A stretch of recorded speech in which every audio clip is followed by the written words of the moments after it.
down at the paper inscribed with the initials of the woman who called the shots, who held the lives of so many in her hands, the boss of Spectrum 8, L.B. Ruby looked into darkness and wondered who she could trust. Trust no one, she thought. Several weeks later.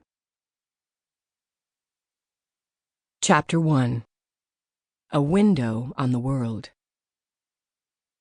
Ruby Redfort was perched on a stepladder looking out of the high landscape window which ran the length of her room.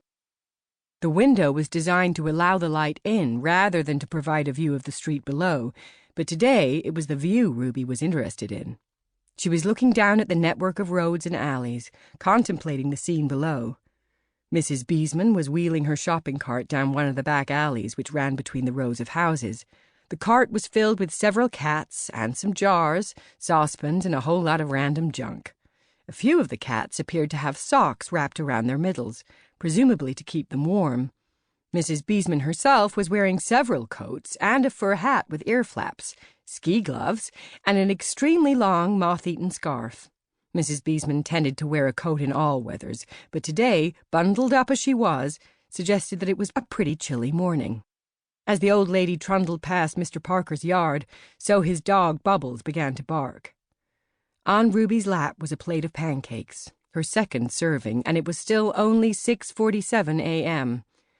Ruby had been away from home for the whole of November, and the housekeeper had missed her more than she would ever say. The minute Ruby had walked through the door, Mrs. Digby had reached for the batter and the skillet, and while she flipped pancakes, so they chatted. Their conversation had been interrupted by an urgent call from Mrs. Digby's cousin, Emily, and Ruby, knowing the time these phone calls often took, had carried her breakfast on up to her bedroom. The pancakes were lasting longer than usual because Ruby's eating was interrupted by her neighborhood observations. Every few minutes she would put down her fork and take the pencil from behind her ear and make a note in the yellow notebook which lay in her lap. It was surprising how much was going on out there given the time of day.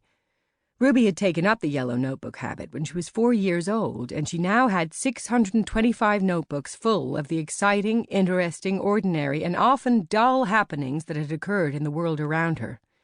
She stored the 624 notebooks under the floor. The 625th she kept hidden inside the door jamb. Ruby had returned unreasonably early that December morning from what she referred to as the Dork Pound, and what the organizers would call Genius Camp, for the mathematically gifted. As far as Ruby was concerned, it was 4 weeks of her life she would never get back. It had been no walk in the park, not because the work had been particularly hard, but because some of the kids enrolled in the course were, well, not particularly nice, and some of them were a whole lot worse than that, namely, Dakota Lime.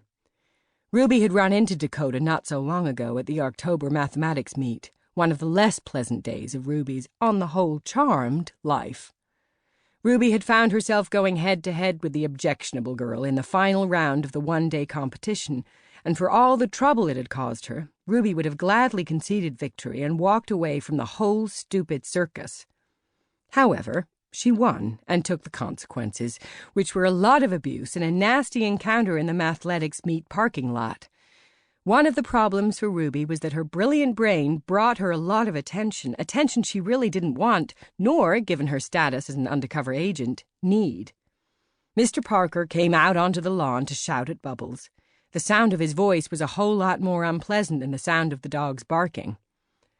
Ruby's life as an agent was no picnic, but then that was hardly a surprise given the kind of people one was inclined to run into during the day-on-day battle of good versus evil. Evil? A much overused word in Ruby's opinion. Not every person who committed a crime was evil, and only rarely, extremely rarely, would one consider them through and through bad, with not an iota of goodness in them. But when it came to the count, Ruby would have to concede that if there was any good in him, then it was too small to see. Blame it on a bad childhood, a life gone wrong, his ma and pa's genes, blame it on the weather, but whatever the reason, it didn't change the facts. Goodness had deserted him utterly, and his soul had gone to rot. Around this monster of a man swirled a murky soup of the vile and the unhinged, all eager to do his dirty work.